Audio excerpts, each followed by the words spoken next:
Me llamo Elena Martín, tengo 33 años y desde hace 8 dejé atrás las calles tranquilas de Salamanca para mudarme a Madrid, convencida de que el amor de mi vida era Andrés y de que nuestro matrimonio sería la promesa cumplida de una vida feliz.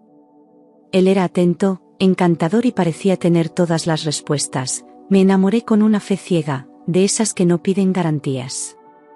Nos instalamos en un piso elegante cerca del Retiro, donde cada rincón hablaba de planes a futuro, de hijos, de estabilidad. Al principio todo era armonía, cenas a la luz de las velas, escapadas espontáneas y palabras dulces que me hacían sentir única.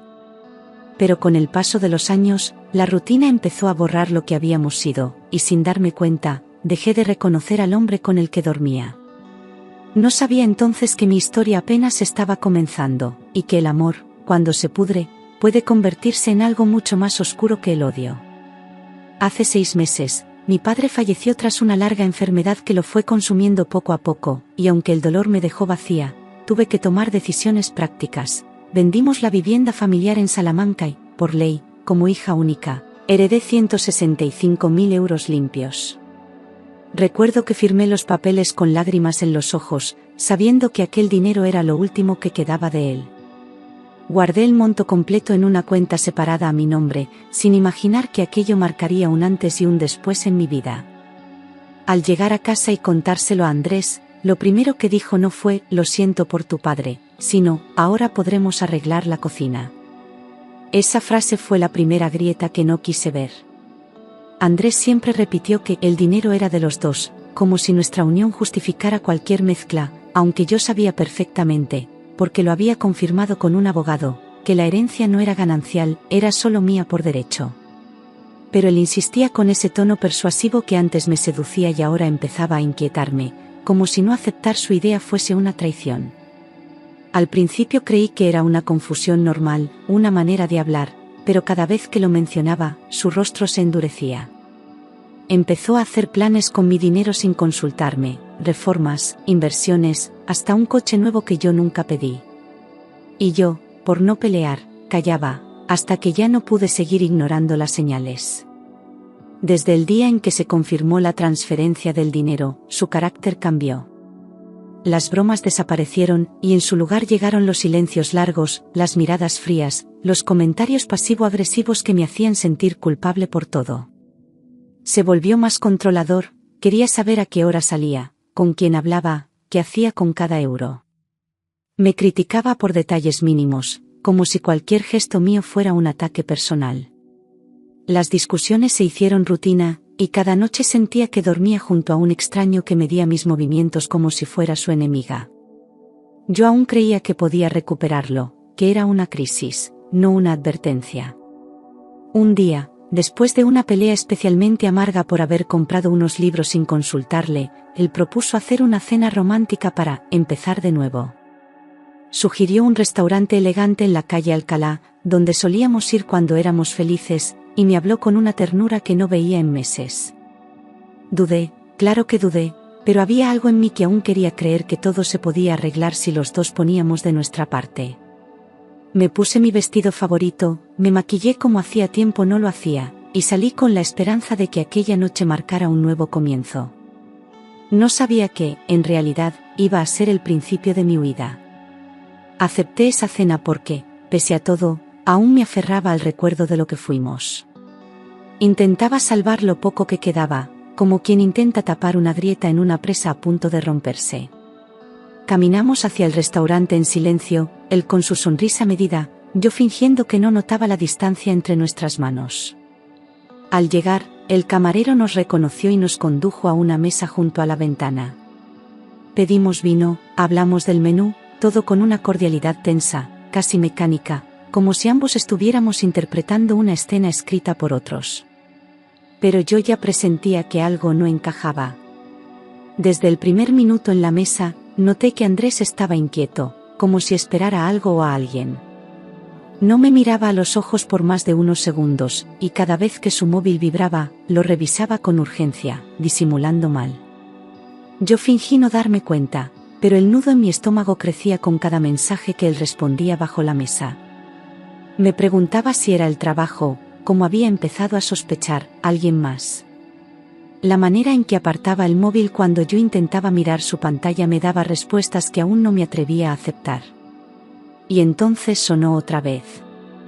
Durante los entrantes, su móvil vibró con insistencia y él, con una sonrisa forzada, dijo que era una llamada importante del trabajo, que volvería enseguida.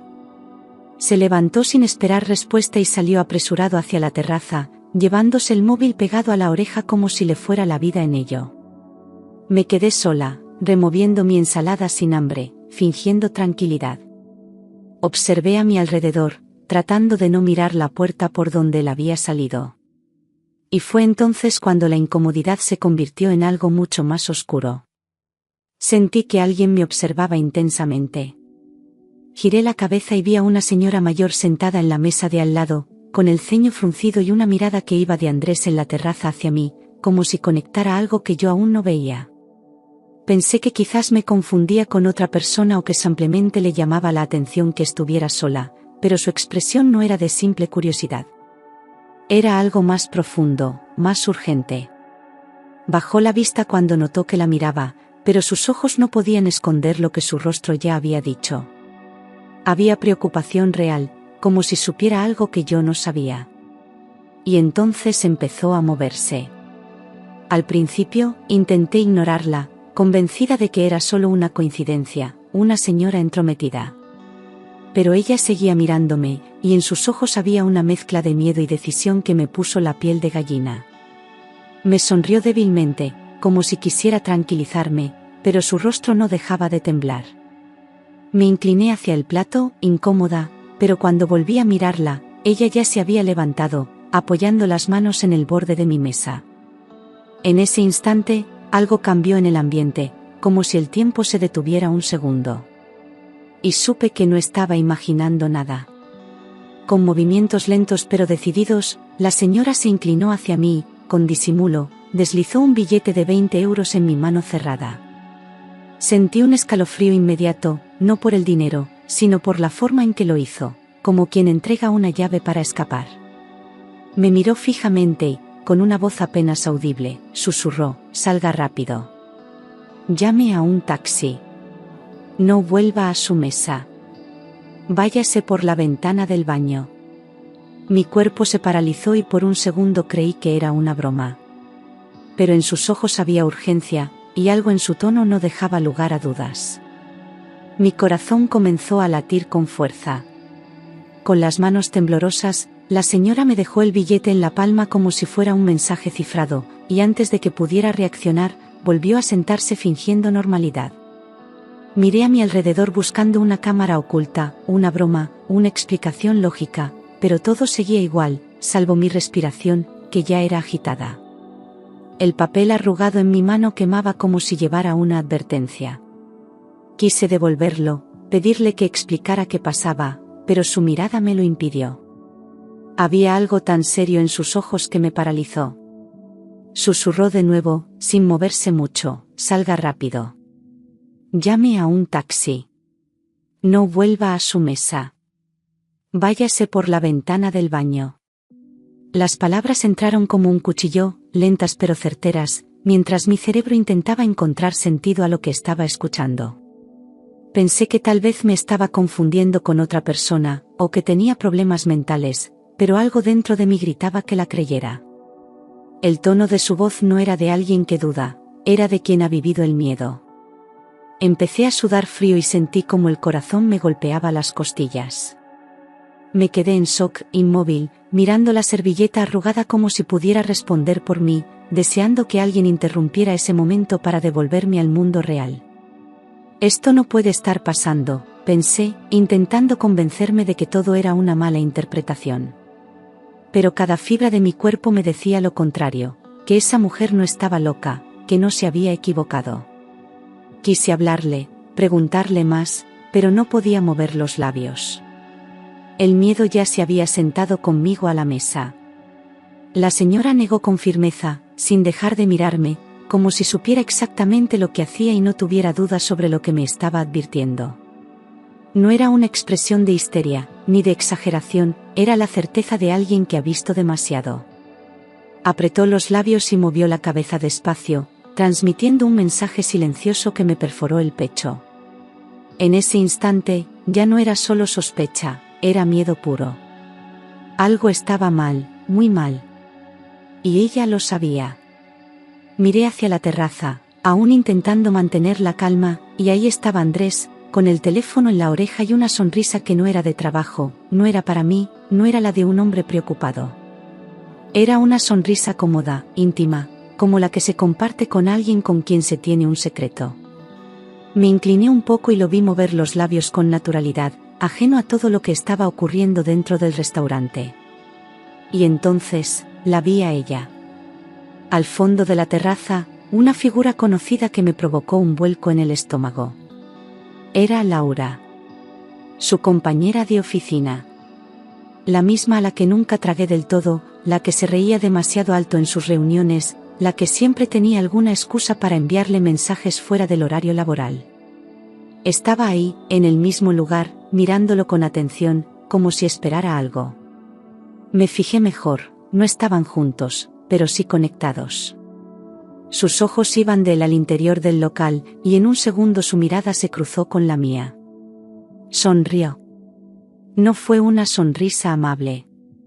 La señora, con una rapidez sorprendente para su edad, apretó mi mano de nuevo, como si sintiera que yo iba a quedarme paralizada. Hágame caso. No, espere. Váyase, dijo con firmeza. Su voz ya no era un susurro, sino una orden disfrazada de súplica. Yo sentí un impulso de levantarme y huir, pero también la duda de si no estaba exagerando, si todo era una mala interpretación. Sin embargo, el temblor en sus dedos, la gravedad en su mirada, no dejaban espacio para el error. Era ahora, o nunca. Algo en su mirada me heló el cuerpo, como si me enseñara un futuro que yo no quería ver, uno que podía acabar mal si no actuaba ya. Me levanté despacio, controlando cada movimiento, fingiendo serenidad mientras tomaba mi bolso con naturalidad. Andrés seguía en la terraza, de espaldas. Laura no. Ella me observaba, y su expresión cambió sutilmente al verme de pie. Caminé hacia el pasillo, como si fuera al baño, como si nada pasara. Pero dentro de mí, el miedo ya era una corriente desbordada. Al cerrar la puerta del baño, mis manos sudaban tanto que apenas pude girar el pestillo. Escuché voces afuera, risas de clientes, ruido de copas, y luego, pasos. Acelerados. Inseguros. Como si alguien hubiera notado mi ausencia y se acercara. Me apoyé contra la pared para calmar la respiración, pero no sirvió de nada. Todo mi cuerpo temblaba.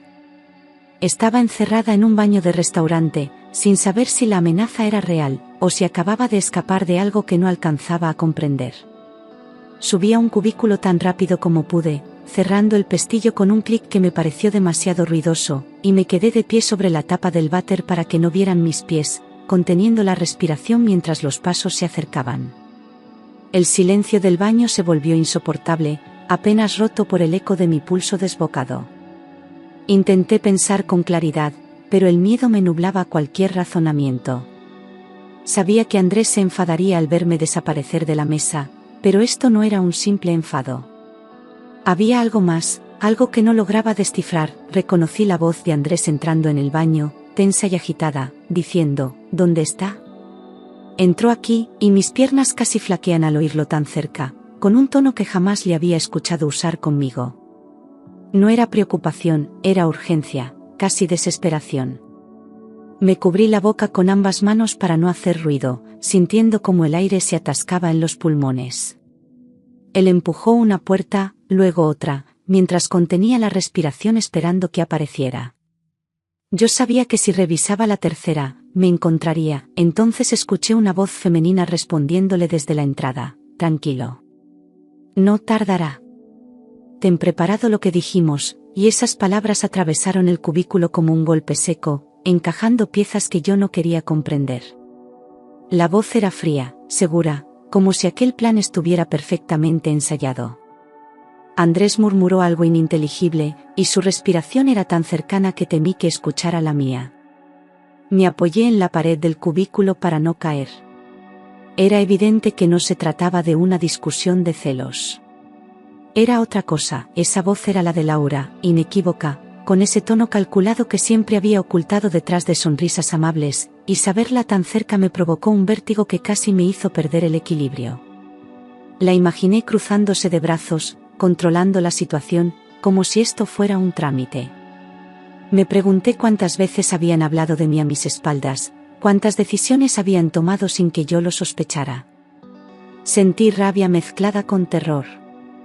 Era evidente que no estaban improvisando nada. Sentí náuseas al escuchar un susurro entre ellos que no pude descifrar, pero que incluía palabras como «esta noche» y «de una vez», y el baño comenzó a darme vueltas como si estuviera encerrada en una jaula diminuta. ¿Qué habían planeado? ¿Por qué yo? ¿Qué querían hacer con mi dinero? ¿Conmigo? Cada pregunta me atravesaba como un latigazo. Intenté no llorar, obligándome a mantener la mente fría, pero era imposible. Mi cuerpo ya entendía lo que mi cabeza no quería aceptar. Miré la pequeña ventana del baño, alta y estrecha, casi imperceptible desde la puerta, pero lo suficientemente grande como para que yo pudiera intentar huir si reunía fuerzas. Era la única salida posible, una rendija hacia un callejón oscuro, desconocido, pero 1000 veces más seguro que quedarme ahí esperando. El ruido de Andrés tocando otra puerta me impulsó a moverme. Me quité los zapatos en silencio para no tropezar y medí la distancia con la mirada. Era riesgoso, pero necesario. Saqué fuerzas de un miedo que jamás había sentido, empujé la ventana con ambas manos y la abrí con un chirrido agudo que me pareció un grito en medio del silencio, temiendo que ellos lo hubieran escuchado. Me subí apoyándome en el borde áspero, sintiendo el metal frío cortarme la piel del brazo. El callejón estaba oscuro, pero no había nadie. Me dio igual. Necesitaba salir, respirar, desaparecer. Y antes de pensar más, me dejé caer al otro lado. El golpe en el suelo me arrancó un jadeo ahogado y me raspé el brazo de arriba abajo, sintiendo un ardor inmediato que me hizo morderme el labio para no gritar. Pero estaba fuera. Fuera del baño, lejos de ellos, lejos de su plan. Me levanté sin mirar atrás, con el corazón latiendo como si quisiera escapar también. El viento frío del callejón me despejó lo justo para entender que no había tiempo que perder. Tenía que alejarme de allí antes de que comprendieran que había escapado. Levanté la mano al llegar a la esquina, temblando de arriba abajo, y conseguí parar un taxi que frenó bruscamente al verme casi en medio de la calle. El conductor me miró con preocupación, pero yo solo pude decir, por favor, arranque, con la voz entrecortada. Me metí en el asiento trasero y cerré la puerta con un golpe, como si alguien pudiera alcanzarme desde atrás. El taxista no hizo preguntas, solo aceleró, y yo sentí un alivio fugaz que se mezclaba con un miedo que no me abandonaba. No sabía a dónde ir. Solo sabía que no podía volver. Le pedí que me llevara a casa de mi hermana Sara, en el barrio de Retiro, porque era el único lugar donde podía pensar y sentirme protegida, aunque no sabía cómo explicarle lo que estaba pasando. Me miró por el retrovisor con un gesto de duda al ver mi brazo lleno de sangre y mis manos temblorosas, pero seguí dando la dirección con voz firme. Mientras el coche avanzaba por las calles iluminadas, yo intentaba poner orden en mi mente, recordar cada detalle, cada palabra. Tenía la sensación de que acababa de escapar por segundos de algo irreparable. Durante el trayecto, mi móvil no dejaba de vibrar. Miré la pantalla. Andrés. Llamaba una y otra vez. Luego empezaron los mensajes. ¿Dónde estás? No hagas tonterías, tenemos que hablar ya. No contesté. Me quedé observando esas palabras como si vinieran de alguien que ya no conocía. El silencio era mi única protección. Cuando Sara abrió la puerta, se quedó paralizada al verme con la cara pálida, el vestido arrugado y el brazo manchado de sangre. Me abrazó sin decir nada y me metió dentro, cerrando 2 veces con llave. Me llevó al sofá, buscó un botiquín, y mientras limpiaba mi herida, me miraba como si intentara entender hasta dónde llegaba el daño. ¿Qué ha pasado?, preguntó finalmente. Y yo lo solté todo, de golpe. Le conté lo de la señora del restaurante, la ventana, la conversación de Andrés con Laura, el billete en la mano, el susurro urgente, todo. Sara me escuchaba con los ojos muy abiertos, sin interrumpirme, como si cada palabra confirmara un presentimiento que no quería tener. Al terminar, me agarró las manos con fuerza. Elena, no vuelvas a casa. Algo grave está pasando. Esto no es solo una infidelidad. Y en ese instante lo supe, tenía razón. Esa noche dormí allí, en el sofá, aunque dormir fue imposible. Cada ruido en la calle me ponía en alerta. Cada sombra proyectada por los faros del coche me hacía pensar que él había venido a buscarme. Intenté cerrar los ojos, pero mi mente volvía al baño, a la frase, «ten preparado lo que dijimos». El miedo era una presencia física, como si alguien estuviera sentado al pie del sofá, esperando. Y yo solo podía seguir despierta. A las 2 de la madrugada, escuchamos pasos en la escalera del edificio. Lentos, como si alguien intentara no hacer ruido. Nos miramos en silencio, sin movernos. Luego, el sonido seco de una mano intentando girar la cerradura nos congeló. No dijimos nada. Nos escondimos en el pasillo interior, con el móvil en la mano, mientras Sara llamaba a la Policía Nacional. La respiración se me cortaba a cada segundo. Los pasos desaparecieron antes de que llegara la patrulla, que subió sin prisa pero con las linternas encendidas, preguntando quién había hecho la llamada. Les explicamos lo que oímos y nos recomendaron no abrir la puerta a nadie, incluso si conocíamos la voz. Uno de ellos nos miró con seriedad y dijo: «No subestiméis esta situación. No estáis seguras, y alguien sabe dónde estáis». Sentí que el suelo se movía bajo mis pies. A la mañana siguiente, fui escoltada por un agente a mi casa para recoger algo de ropa y documentos. Iba temblando, sin saber qué iba a encontrar tras esa puerta. Al llegar, notamos que estaba mal cerrada, como si alguien la hubiera forzado pero sin llegar a romper nada. El policía me hizo un gesto para quedarme atrás. Entró primero, revisando cada habitación. Yo respiraba con dificultad, esperando lo peor. Por fuera todo parecía igual, pero al entrar al salón noté que varios cajones estaban abiertos y revueltos. No se habían llevado nada valioso, ni el portátil, ni la televisión, ni dinero en efectivo. Lo que encontraron fue algo más personal. En la mesa del salón estaban mis extractos bancarios, impresos y marcados con rotulador. Alguien había señalado mis ahorros, los movimientos recientes y la cantidad exacta de la herencia. Me acerqué con cuidado y vi que el portátil de Andrés estaba encendido. En la pantalla, una conversación entre él y Laura seguía abierta. No tuve que leer mucho. Allí hablaban de resolver el asunto del dinero, de hacerlo pronto, sin que ella sospeche, y de dividir todo cuando esté hecho. La sangre me abandonó el rostro. Ella era yo. Me senté sin sentir las piernas. El policía me pidió que no tocara nada y llamó refuerzos. La patrulla tomó fotos, se llevó los documentos y el portátil como posible prueba de coacción y planificación. Todo estaba empezando a encajar, pero el dolor de esa verdad me partía por dentro. Andrés, el hombre con el que había compartido 8 años de mi vida, estaba conspirando contra mí, no por amor ni por celos, sino por dinero. Por algo que era mío. Y yo había estado a centímetros de caer en esa trampa. Llamé a Andrés desde el coche patrulla, fingiendo calma, como si no supiera nada, solo para confirmar lo que ya temía. Le pregunté por qué había ido a casa de Sara de madrugada, y su silencio de 2 segundos bastó para revelar la mentira. Luego se puso agresivo. ¿Qué estás diciendo? Yo no he ido a ningún sitio. Estás paranoica. Cuando mencioné a Laura, su tono cambió otra vez, esta vez a amenaza disfrazada de preocupación. Colgué sin decir más, con el corazón en un puño.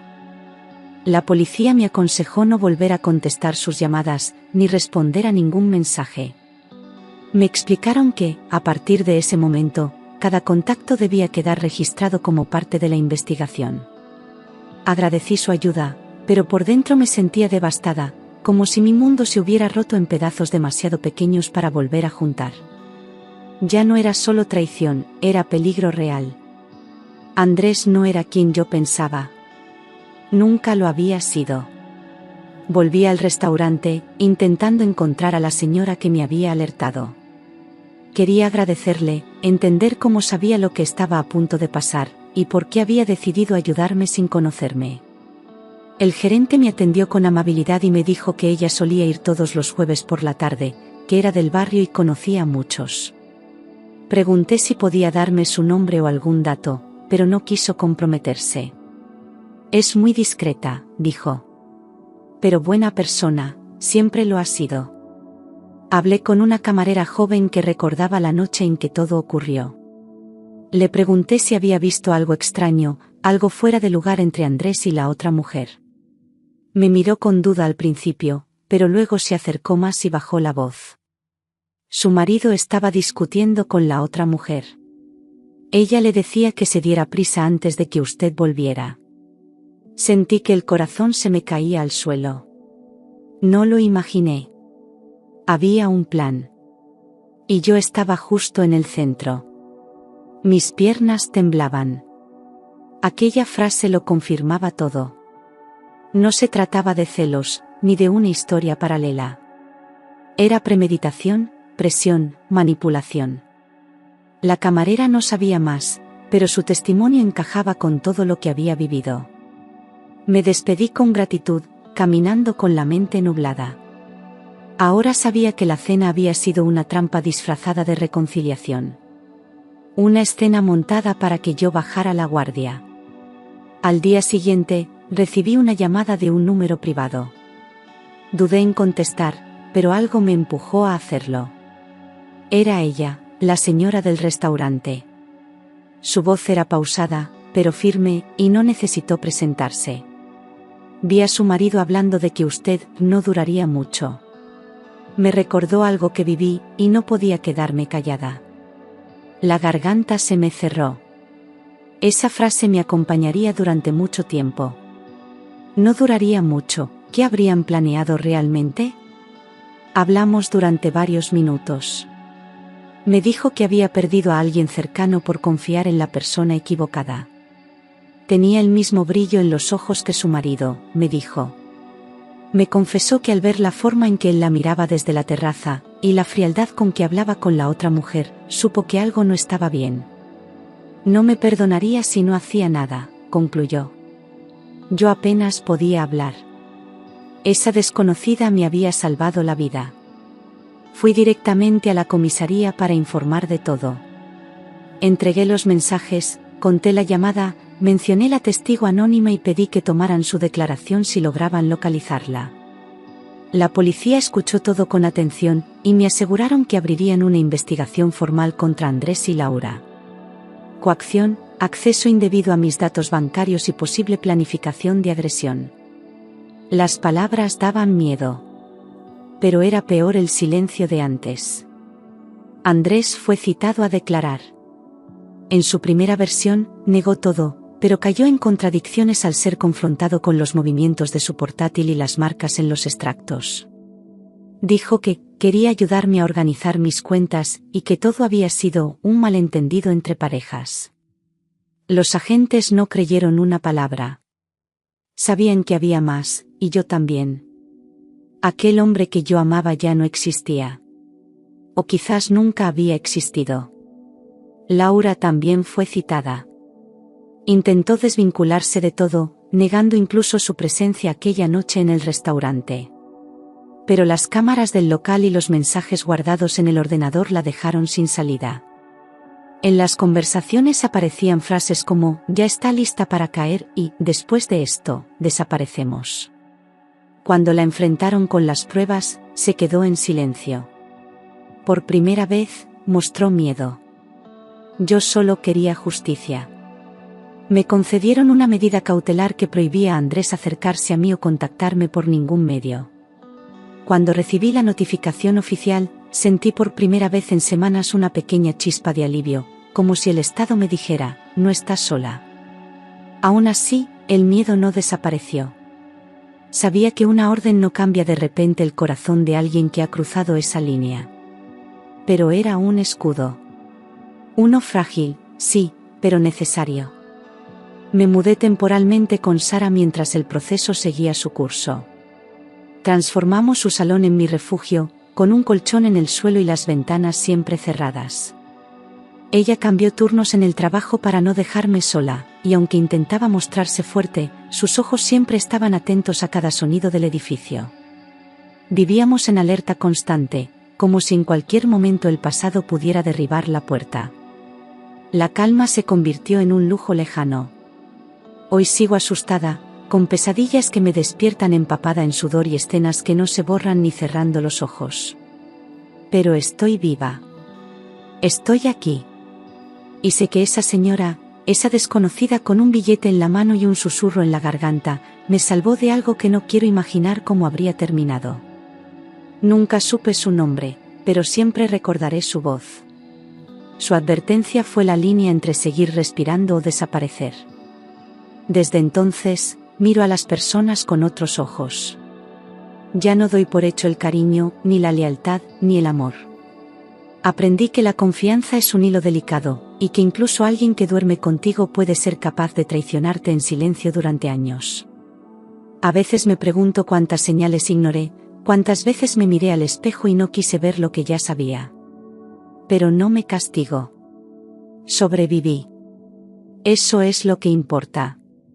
He retomado el trabajo poco a poco, evitando contactos innecesarios, manteniéndome lejos de redes sociales y cuidando cada paso. La empresa donde trabajaba Andrés abrió una investigación interna, y según supe por terceros, Laura fue despedida. Él pidió una baja médica por estrés emocional, como si el verdugo pudiera presentarse como víctima. No me interesa saber más. Necesito reconstruir mi vida, y para eso, él debe quedarse atrás. La fiscalía avanza con el caso, y mi abogada me dice que las pruebas son sólidas, los documentos, los mensajes, las grabaciones, los testimonios. Hay un camino legal que recorrer, lento, doloroso, pero claro. A veces me canso, otras lloro de rabia. Pero sigo. No por venganza, sino por respeto a mí misma. No permitiré que esto quede en nada. No fui solo una esposa engañada. Fui una mujer a punto de ser destruida. Sara ha sido mi roca, y aunque discutimos a veces por tonterías, el encierro también desgasta, sin ella no habría podido sostenerme. Me acompaña a las audiencias, me abraza cuando vuelvo rota, me obliga a comer cuando me encierro en mi cuarto. Me recuerda quién soy cuando la voz de Andrés aún resuena en mi cabeza. No durará mucho, esas palabras siguen ahí, pero ahora con menos poder. Porque sigo aquí. He pensado en mudarme de ciudad cuando todo termine, empezar de nuevo lejos de Madrid, donde cada calle me recuerda lo que viví. Volver a Salamanca quizás, donde mi padre me enseñó a confiar y a defender lo que es mío. A veces paseo por el Retiro con gafas de sol y gorro, no porque tema que él aparezca, sino para ocultar mi tristeza del mundo. Pero incluso en ese dolor, hay vida. Hay pasos que ya no tiemblan tanto. Un psicólogo del centro de víctimas me ha ayudado a entender que lo que viví no fue solo una traición. Fue un intento de anularme, de borrarme como persona, de usarme como un medio. Andrés no me amaba, me necesitaba sumisa, callada, obediente. Cuando dejé de ser eso, se convirtió en otra cosa. No fue culpa mía. Nunca lo fue. Y repetirlo en voz alta me ha devuelto parte de lo que él intentó quitarme, mi voz. La investigación sigue abierta, pero la justicia ya ha empezado a actuar. Andrés será juzgado, y Laura también. No sé si pagarán por todo, pero yo no pienso callarme. A veces, basta una sola persona para cambiar el destino de otra. En mi caso, fue una mujer desconocida, en una mesa de restaurante, que vio lo que yo no podía ver. Me tendió la mano, y gracias a ella, hoy estoy viva para contar mi historia. El juicio está programado para dentro de 3 meses. Me han dicho que probablemente no se sienten culpables, que intentarán reducir las penas, victimizarse, manipular como siempre. Pero esta vez no podrán. Esta vez hay pruebas, testigos, y sobre todo, una mujer que ya no tiene miedo de hablar. Una mujer que aprendió a ponerse de pie aunque todo se viniera abajo. No espero venganza. Solo quiero cerrar este capítulo con la dignidad que me intentaron arrebatar. Sé que hay otras como yo, que aún viven atrapadas en relaciones donde el amor se ha podrido. Por ellas también hablo. Porque una voz puede salvarte, pero muchas pueden protegernos a todas. Y yo ya no voy a callarme nunca más. He empezado a escribir todo lo que viví, sin adornos, sin suavizar los detalles. Me lo recomendó mi terapeuta, pero también lo hago porque siento que mi historia puede servir a alguien. Cada línea que escribo es una cicatriz que dejo de esconder. No quiero olvidar lo que pasó, porque olvidar sería permitir que vuelva a repetirse. Y yo ya no soy esa mujer que espera, que aguanta, que duda de sí misma. Una tarde, en una librería de barrio, vi a una mujer mayor sentada junto a la ventana, hojeando un periódico. Me acerqué con el corazón en un puño, esperando encontrar a mi salvadora. No era ella. Pero por unos segundos, creí que sí, y eso me bastó para sonreír. Quizás nunca vuelva a verla. O quizás aparezca un día cualquiera, en silencio, como lo hizo aquella noche. Con el mismo coraje. Mi madre solía decir que los milagros no hacen ruido. Y ahora lo entiendo. El mío llegó envuelto en una mirada firme, en un billete arrugado y una advertencia susurrada. No tuvo nombre ni promesas. Solo tuvo verdad. Una verdad que me salvó. Por eso, cada vez que dudo, cierro los ojos y me repito sus palabras. Váyase. No, espere. No vuelva a su mesa. He aprendido que nadie te enseña a defenderte de quien amas. Que lo más difícil no es marcharte, sino aceptar que estuviste en peligro y no lo supiste ver. Pero sobrevivir es también reconocer que eso no te hace débil, te hace humana. Y ahora que me he perdonado, puedo seguir adelante sin cargar con la vergüenza que no era mía. La culpa no era mía. Nunca lo fue. Sara y yo planeamos un viaje para cuando todo termine. Queremos volver a Salamanca, al viejo parque donde papá nos enseñó a montar en bici. Ella dice que será nuestro ritual de cierre, nuestra forma de cerrar el círculo. Yo le creo. Porque ahora los círculos no me dan miedo. Sé cuándo abrir puertas, pero sobre todo, cuándo cerrarlas para siempre. En mi nueva rutina hay silencios sanos, pasos seguros, gente nueva que no pregunta demasiado. Y por primera vez, la soledad no me asusta. Es mía, es libre, es tranquila. No hay voces que me cuestionen ni miradas que me controlen. Solo estoy yo, reconstruyéndome, poco a poco. Y cada pedazo que recupero tiene más fuerza que antes. Quizás no tenga todas las respuestas, pero tengo algo mejor, el instinto de no ignorar las señales. Esa intuición que intentaron silenciar y que ahora respeto como una aliada fiel. Si algo me incomoda, lo digo. Si algo me duele, lo enfrento. No volveré a pedir permiso para existir. Y si algún día el miedo regresa, ya sé lo que tengo que hacer, correr, gritar, pedir ayuda. Vivir. Porque merezco vivir. No sobrevivir a medias. No mendigar cariño. No justificar abusos. Merezco vivir en paz, en verdad, con amor del bueno, del que no se esconde ni controla. Y si algún día vuelvo a amar, será sin miedo, con los ojos abiertos y el corazón entero. Porque esta historia no terminó en el baño de un restaurante.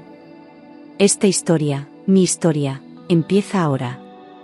A veces, cuando camino sola por Madrid y el viento me roza la cara, me doy cuenta de que sobrevivir no es solo escapar a tiempo, sino aprender a volver a ocupar el espacio que te arrancaron. Ya no camino encogida, ni pido perdón por existir, ni reviso el móvil con miedo a quien puede llamarme.